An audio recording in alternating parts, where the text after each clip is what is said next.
BS99 news కి స్వాగతం. బులెటిన్ల ముందుగా హెడ్లైన్స్ చూద్దాం. ముఖ్యమంత్రి రేవంత్ రెడ్డితో సమావేశమైన సిపిఐ రాష్ట్ర ప్రతినిధి బృందం. తండ్రి కేసీఆర్ ఆశీస్సులు తీసుకున్న కవిత. భావోద్వేగంతో తండ్రి పాదాలకు నమస్కరించిన కవిత. వైసీపీ తప్పుడు నిర్ణయాల వల్లే పోలవరం ప్రాజెక్టు ఆలస్యం. కేంద్ర పౌర విమాన శాఖ మంత్రి రామ్మోహన్ నాయుడు.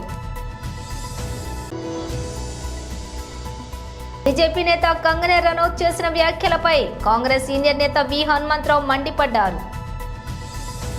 ఇక డీటెయిల్స్ చూస్తే ముఖ్యమంత్రి రేవంత్ రెడ్డితో సమావేశమైన సిపిఐ రాష్ట్ర ప్రతినిధి బృందం జూబ్లీ హిల్స్ నివాసంలోని రీజనల్ రింగ్ రోడ్డు దక్షిణ భాగం అలైన్మెంట్పై అధికారులతోటి ప్రారంభమైన ముఖ్యమంత్రి రేవంత్ రెడ్డి సమీక్ష.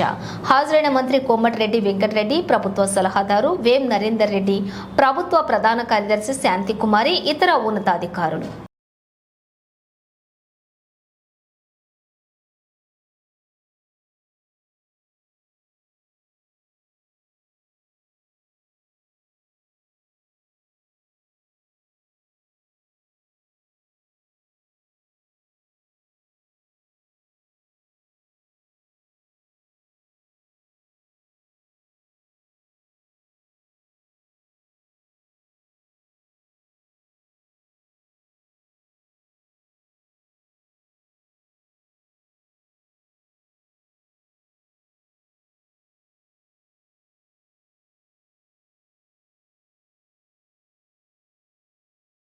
ఢిల్లీ లిక్కర్ పాలసీ కేసులో బీఆర్ఎస్ ఎమ్మెల్సీ కవిత బెయిల్పై జైలు నుంచి బయటకు వచ్చారు. దాదాపు 5.5 నెలల పాటు ఆమె ఢిల్లీలోని తిహార్ జైల్లో గడిపారు. హైదరాబాద్కు చేరుకున్న కవిత గురువారం ఎర్రవల్లిలో ఉన్న ఫామ్ హౌస్కు వెళ్లారు. ఫామ్ హౌస్లో తన తండ్రి పాదాలకు నమస్కరించారు. ఆయన చేతికి ముద్దు పెట్టారు. కొన్ని నెలల పాటు తన కూతురు జైల్లో ఉండటంతో తల్లడిల్లిపోయిన కేసీఆర్ ఆమెను చూడగానే తీవ్ర భావోద్వేగానికి గురయ్యారు. ఆప్యాయంగా దగ్గరకు తీసుకుని హత్తుకున్నారు. కూతురును చాలా రోజుల తర్వాత చూసిన ఆనందం ఆయన ముఖంలో కనిపించింది.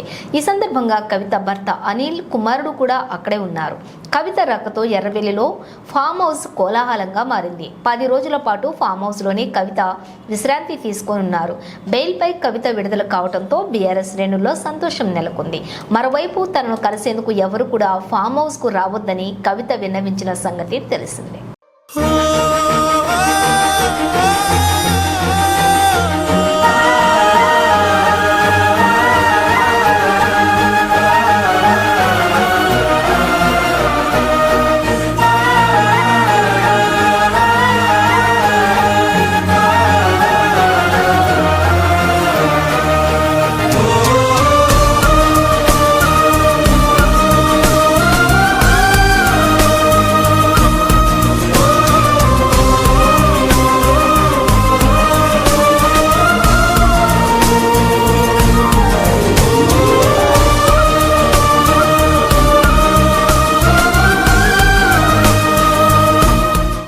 వైసీపీ హయాంలో జగన్మోహన్ రెడ్డి తీసుకున్న తప్పుడు నిర్ణయాల వల్ల పోలవరం ప్రాజెక్టు పూర్తిగా తప్పుడు విధానంలోకి వెళ్లిందని కేంద్ర పౌర విమానయాన శాఖ మంత్రి కింజరాపు రామ్మోహన్ నాయుడు అన్నారు.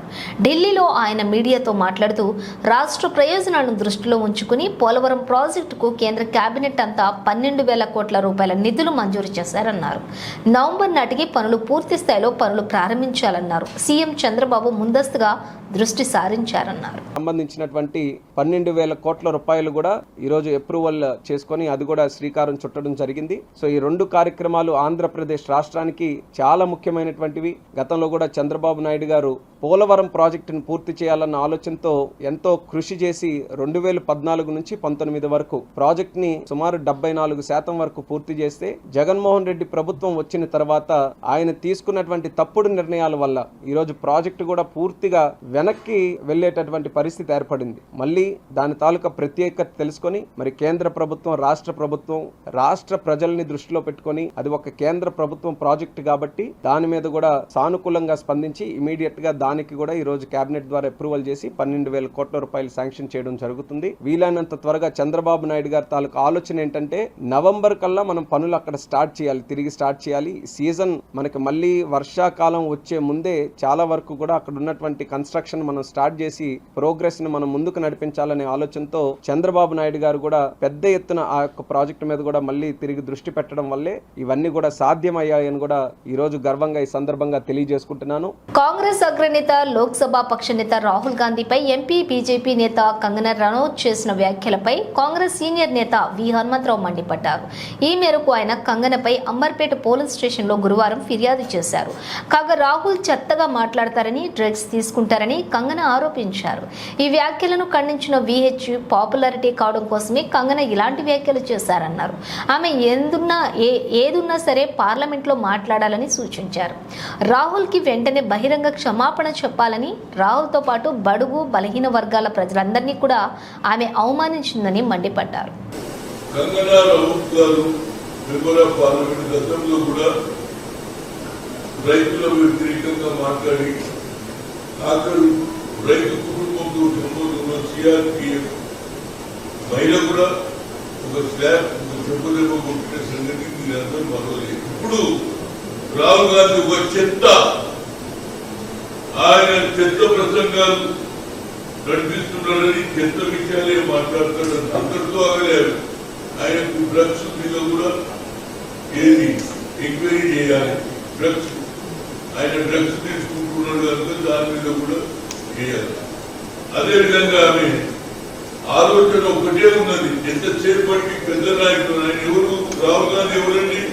ఇవాళ అపోజిషన్ లీడర్ ఇందిరాగాంధీ మనమడు, రాజీవ్ గాంధీ గారు, సోనియా గాంధీ గారి కుమారుడు ఏం మాట్లాడుతున్నారు? 240 ఉన్నటువంటి ఇండియా రేంజ్ ఒక నాయకుడికి మాట్లాడడం అంటే బీజేపీ నాయకులు అర్థం చేసుకోవాలి.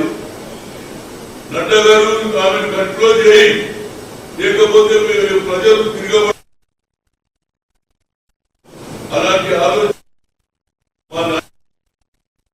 ఇలాంటి భాష మాట ఇండియా టుడే ఇచ్చిన ఇంటర్వ్యూలో రాహుల్ గాంధీ ఒక చెత్త, ఆయనకు డ్రగ్స్ అలవాటు చెత్త ప్రసంగాలు ఇస్తారు పార్లమెంట్ లో అని చెప్పడం అది ఎంతవరకు న్యాయం?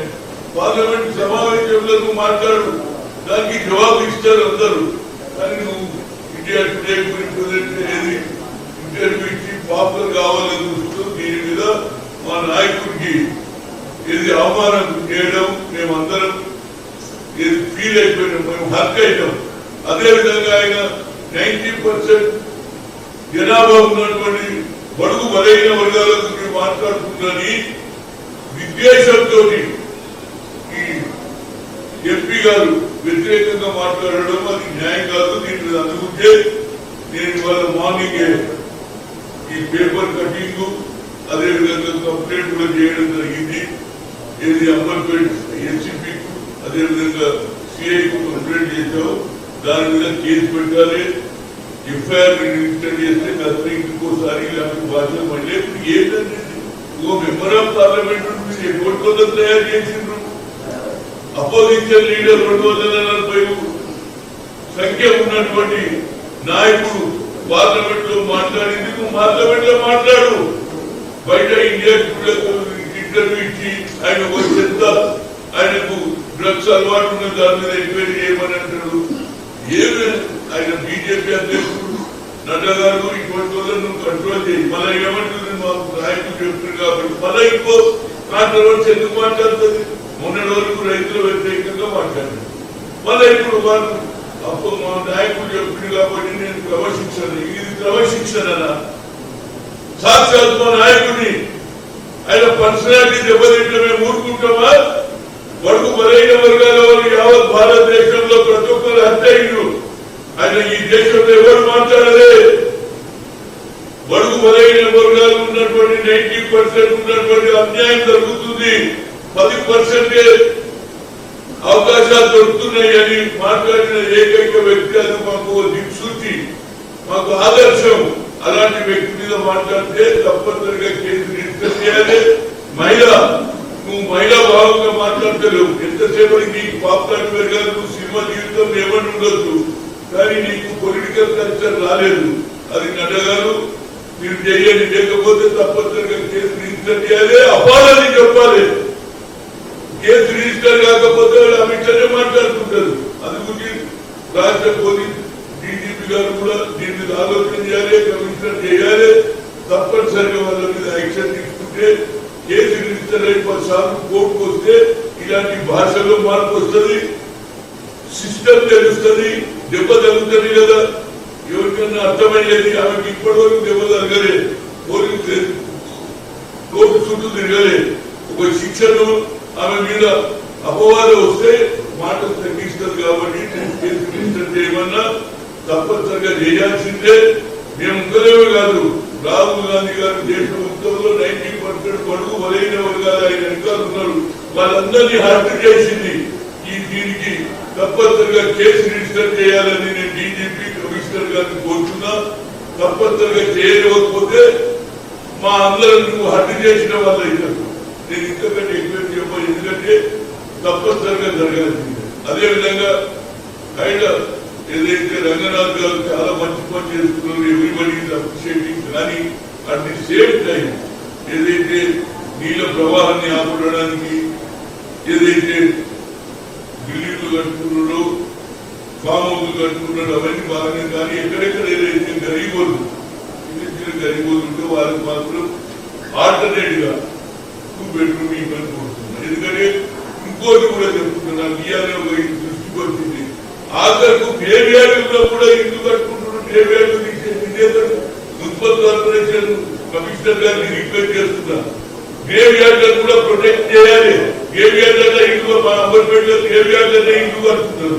నేను ఆమె కలుస్తా. గ్రేవ్యార్డ్ అనేది ఒక ప్రాధాన్యత. ఆడపిల్ల మీరు ఇల్లు కడితే ఏ విధంగానైతే ప్రవాహంలో నీళ్లు పోయేందుకు హైదరాబాద్ పెట్టిందో అదేవిధంగా నా రిక్వెస్ట్ ముఖ్యమంత్రి గారు ఏది కబ్రస్థాన్లో ఏదైతే గ్రేవ్యార్డ్ లో కూడా ఇల్లు కట్టని చూసే బాధ్యత మున్సిపల్ కమిషనర్ ఇస్తున్నా. వాళ్ళు తప్పనిసరిగా ఆపాలి, లేకపోతే వెళ్ళి అవుతుంది, లేదు గొడవ అవుతుంది. కనుక తప్పనిసరిగా గ్రేవ్యార్డ్ లో ఎవరు కూడా ఎంక్రోచ్మెంట్ చేయొద్దు అనేది నా ముఖ్యం. Thank you.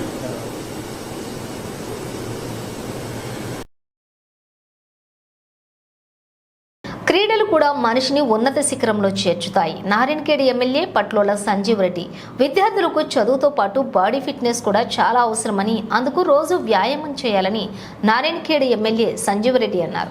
గురువారం నారాయణఖేడ్ ప్రభుత్వ పాఠశాలలో జాతీయ క్రీడా దినోత్సవం సందర్భంగా 2K రన్ నిర్వహించారు. అన్ని క్రీడలలో కూడా పథకాలు సాధించాలనే ఉద్దేశంతో, ఒక మోటివేషన్ స్పిరిట్ వల్ల ఉండాలనే ఉద్దేశంతో ఇది జాతీయ క్రీడా దినోత్సవంగా ఏర్పాటు చేయడం జరిగింది. అన్నింటిలో మనకు వస్తూ ఉన్నాయి, మీరు చూస్తూ ఉన్నారు. ఇది బ్యాడ్మింటన్లో కానీ, షటిల్లో కానీ, ఇతరత్ర కొంచెం కొంచెం రోజు రోజుకు మనకు మెడల్ సంఖ్య కొంచెం పెరుగుతూ ఉన్నాయి ఒలింపిక్స్లో. కాకపోతే ప్రభుత్వాలు ప్రోత్సహించకపోవడం వలన అంటే కూడా కొన్ని వెనుకబడ్డాయి. ఇప్పుడు సార్ గారు చెప్పడం జరిగింది, విశ్వనాథ్ సార్ గారు స్కూల్లో ఇక్కడ కూడా మాకు వచ్చేటే 10,000, ఆ 10,000ల్లో ఎక్కడ కూడా మాకు సరిపోతలేదు సార్ అని చెప్పడం జరిగింది. నాకు తెలియదు టీషర్ట్స్ ఇస్తే ఎక్కువ మంది పిల్లలు వస్తారని. టీషర్ట్స్ కాదు, ఇది చాలా మీరు ఇంట్రెస్ట్తో రావాలి, ఒకరికొకరు చెప్పుకోవాలి. ఇంకేంటంటే పొద్దున్న లేచి 6 గంటలకు దీని ఇంకో ముఖ్య ఉద్దేశం ఏంటి అంటే కూడా మీరు చదువులో రాణించాలన్నా మనకు ఫిట్నెస్ అవసరం. ఫిట్నెస్ అంటే ఫిజికల్ ఫిట్నెస్, మెంటల్ ఫిట్నెస్ రెండు కూడా. అంటే రోజు మీరు వాకింగ్ చేస్తూ ఉంటే, ఎక్సర్సైజ్ చేస్తూ ఉంటే, స్పోర్ట్స్ ఆడుతూ ఉంటే బాడీలో రక్త ప్రసరణ అనేది ప్రతి అవయవానికి కరెక్ట్గా రక్త ప్రసరణ జరుగుతూ ఉంటుంది. దాంట్లో ముఖ్యంగా మెదడుకు రక్త ప్రసరణ చాలా చాలా అవసరం. మెదడు మీకు అందరికీ తెలుసు, వేరే ఆర్గన్స్ అన్ని పనిచేస్తాయి, కానీ మెదడుకు ఒక 5 నిమిషాలు మనకు గ్లూకోజ్ సప్లై చేయలేదు అనుకోండి, రక్త ప్రసరణ లేదనుకోండి, మెదడు డ్యామేజ్ అయిపోతుంది. మళ్ళీ డ్యామేజ్ అట్లయితే పర్మనెంట్ డ్యామేజ్ అవుతుంది, మళ్ళీ అది పనిచేయదు. దాని కెపాసిటీ 100% కెపాసిటీ ఉందనుకోండి, దానికి రక్త ప్రసరణ తగ్గిపోయింది అనుకోండి, 100% నుండి 98%, 95% ఇట్లా దాని పనితనం బ్రెయిన్ పనితనం అనేది తగ్గిపోతుంది. అప్పుడు ఏమవుతుంది, మీరు చదువులలో కూడా రాణించలేరు. చదువులలో కూడా చదివింది గుర్తుండదు, పరీక్షకు పోయేసాక అరే ఏమో చదివినా అది అంటే మీరు రాష్ట్ర ఎగ్జామ్లో కూడా కరెక్ట్ టైంకి రాయాలి. అందరంతే, విద్యార్థులు అందరంతే. వాళ్ళు టాప్ ర్యాంక్, ఫస్ట్ ర్యాంకరు, లేకుంటే మనం జస్ట్ ఫస్ట్ క్లాస్లో పాస్ అయిన సెకండ్ క్లాస్లో అందరూ సమానమే. భగవంతుడు అందరికీ తెలివి కరెక్ట్ ఇస్తాడు, కానీ దాన్ని ఉపయోగించుకోవడంలో ఉంటుంది.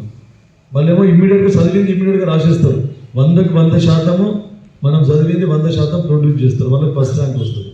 తర్వాత అందులోనే కొంచెం డల్ ఉంటారు, సరిగ్గా మెదడు యూజ్ చేయం మనం. అటువంటి వాళ్ళకు 98%, 96% వస్తుంది. ఇక అసలే బ్రెయిన్ యూజ్ చేయడం వాళ్ళకి అది పాస్ అయితే పాస్ అవుతారు, లేకుంటే ఒక సబ్జెక్టు 2 సబ్జెక్టులు. ప్రజా సమస్యల పరిష్కారమే లక్ష్యంగా జనసేన ప్రజా దర్బార్ కార్యక్రమాలు నిర్వహిస్తున్నట్లు జనసేన నాయకులు బొమ్మిడి నాయకర్ అన్నారు. గురువారం మంగళగిరిలోని జనసేన పార్టీ కార్యాలయంలో నిర్వహించిన ప్రజా దర్బార్కు వచ్చిన ప్రజల నుంచి వినతులు స్వీకరించారు. ఆయా ఫిర్యాదులపై సంబంధిత శాఖల అధికారులతో మాట్లాడి ఆయా సమస్యలను తక్షణమే పరిష్కరించాలని కోరారు. అయితే ఈ ప్రజా దర్బార్ కార్యక్రమంలో అధికంగా భూ సమస్యలు, ఆక్రమిత సమస్యలపైనే ఫిర్యాదులు వచ్చాయి.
కూటమి ప్రభుత్వం అధికారంలోకి వచ్చి నేటికి 75 రోజులు పూర్తయిందని, 100 రోజుల్లో నామినేటెడ్ పోస్టులు భర్తీ చేస్తామని ఇచ్చిన హామీ మేరకు 25 రోజుల్లో అన్ని కేటరింగ్లోని నామినేటెడ్ పోస్టులు భర్తీ చేస్తామని సీఎం చంద్రబాబు అన్నారు.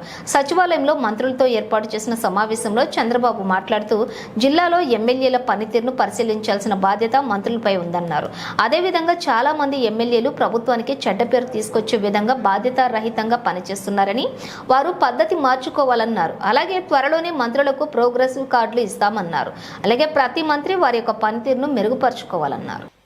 ఆ ఎక్సర్సైజ్ చేస్తున్నా, నెంబర్ ఆఫ్ అవర్స్ కూర్చున్నా. మళ్ళీ నేను జనసేన బీజేపీ వాళ్ళతో కూడా మాట్లాడుకోవాలి. ఇంత మునుపు నేను ఒక్కడనే చేసేసేవాడిని. ఇప్పుడు కోయలేషన్ ధర్మంలో అందరితో కూడా మాట్లాడుకొని we have to move forward, we have to carry everybody with us. All of us has to move forward. ఎలక్షన్లో పోటీ చేశాం, అదే మరి వర్కౌట్ చేసుకుంటాం. ఏది కూడా సైంటిఫిక్ గా ఉంటుంది. ఒక బేస్ కూడా ఎప్పుడు కూడా ఆ రోజు సెలక్షన్ ఆఫ్ క్యాండిడేట్స్ లో ఎట్లయితే చేశామో వెరీ క్లియర్ గా ఎక్కడికక్కడ రైట్ మ్యాన్ రైట్ ప్లేస్ లో పెట్టాం. సేమ్ థింగ్ రేపు కూడా చేస్తాం. న్యాయం చేసేది మీరు చెప్పినట్టు. చాలా మంది ఇంకోటి ఏంటంటే నాకు పెద్ద ప్రాబ్లం ఇస్తారు, ఇది కూడా చెప్తా ఉండాలి, లేదంటే ప్రజల్లో కూడా అర్థం కాదు. యాస్పిరేషన్స్ ఎక్కువ పెరిగిపోయినాయి.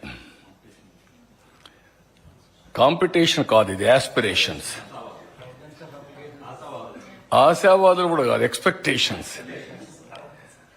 ప్రతి ఒక్కరు ఎక్స్పెక్ట్ చేసేస్తున్నారు.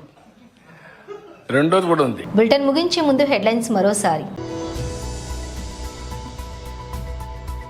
ముఖ్యమంత్రి రేవంత్ రెడ్డితో సమావేశమైన సిపిఐ రాష్ట్ర ప్రతినిధి బృందం. తండ్రి కేసీఆర్ ఆశీస్సులు తీసుకున్న కవిత. భావోద్వేగంతో తండ్రి పాదాలకు నమస్కరించిన కవిత. వైసీపీ తప్పుడు నిర్ణయాల వల్లే పోలవరం ప్రాజెక్టు ఆలస్యం. కేంద్ర పౌర విమాన శాఖ మంత్రి రామ్మోహన్ నాయుడు. బీజేపీ నేత కంగనే రనౌత్ చేసిన వ్యాఖ్యలపై కాంగ్రెస్ సీనియర్ నేత వి హనుమంతరావు మండిపడ్డారు. ఇవి బులెటిన్ డీటెయిల్స్. మరో బులెటిన్తో మళ్ళీ కలుద్దాం.